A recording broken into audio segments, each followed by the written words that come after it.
ये कहानी भगवान श्री कृष्ण और पांडवों के बीच हुए संवाद पर आधारित है, जिसमें कलयुग के अंत के संकेत और उसकी वास्तविकताओं का वर्णन किया गया है।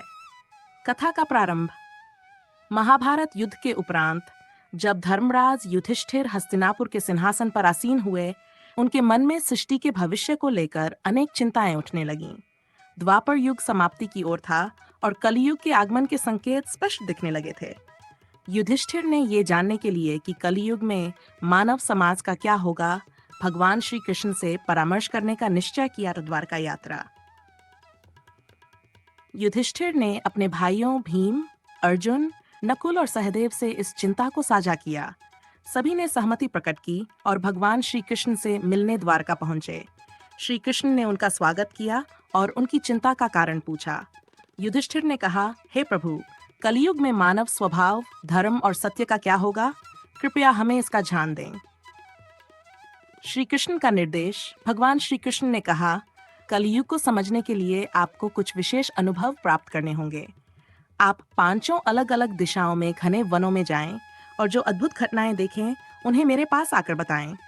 इसके बाद ही मैं आपको कलियुग के प्रभावों का विस्तार से वर्णन कर पाऊंगा। पांडव भगवान के निर्देशानुसार अलग अलग दिशाओं में गए। पांडवों के अनुभव। युधिष्ठिर का अनुभव। युधिष्ठिर ने देखा कि एक विशाल हाथी जिसकी 2 सूंड थीं, पेड़ों को उखाड़ रहा था।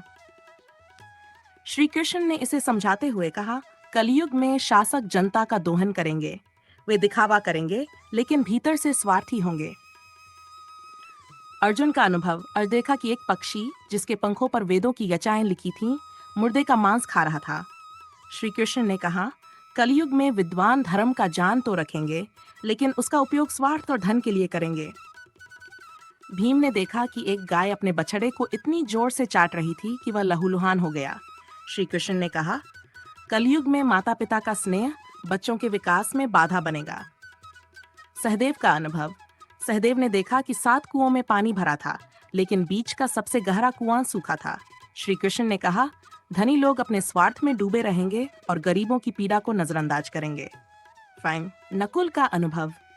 नकुल ने देखा कि एक विशाल शिला पहाड़ से लुढ़क रही थी, लेकिन एक छोटे पौधे के पास रुक गई। श्री कृष्ण ने कहा, कलियुग में भक्ति और भगवान का नाम ही मनुष्य को पतन से बचा सकेगा। कलियुग के संकेत। पांडवों के अनुभवों के बाद श्री कृष्ण ने कहा, कलियुग में धर्म का पतन होगा। सत्य और नैतिकता दुर्लभ हो जाएंगे। लोग केवल भौतिक सुखों की ओर आकर्षित होंगे। कलियुग के अंत के संकेत। गरुड़ पुराण के अनुसार कलियुग के अंत के संकेत इस प्रकार होंगे। 1. मानव आयु का ह्रास। मनुष्य की आयु केवल 20 वर्ष रह जाएगी। शरीर कमजोर होगा और जीवन असामान्य हो जाएगा। धर्म का लोप। धार्मिक कर्म जैसे पूजा, श्राद्ध और संस्कार विलुप्त हो जाएंगे।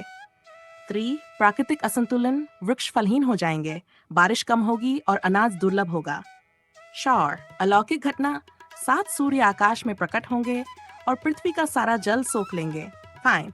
प्रलय और पुनः सृष्टि। भगवान विष्णु सृष्टि का अंत करेंगे और प्रलय के बाद एक नई सृष्टि का निर्माण करेंगे। पांडवों की समझ। पांडवों ने श्री कृष्ण के उपदेशों से यह समझ लिया कि कलियुग में धर्म और भक्ति ही मनुष्य को पतन से बचा सकते हैं। कलियुग की कठिनाइयों के बावजूद भगवान का स्मरण और सत्य का पालन ही मुक्ति का मार्ग है। शिक्षा। यह कथा हमें सिखाती है कि भले ही कलियुग कितना भी विकट क्यों न हो, सच्चाई, धर्म और भगवान की भक्ति से सब कुछ संभव है।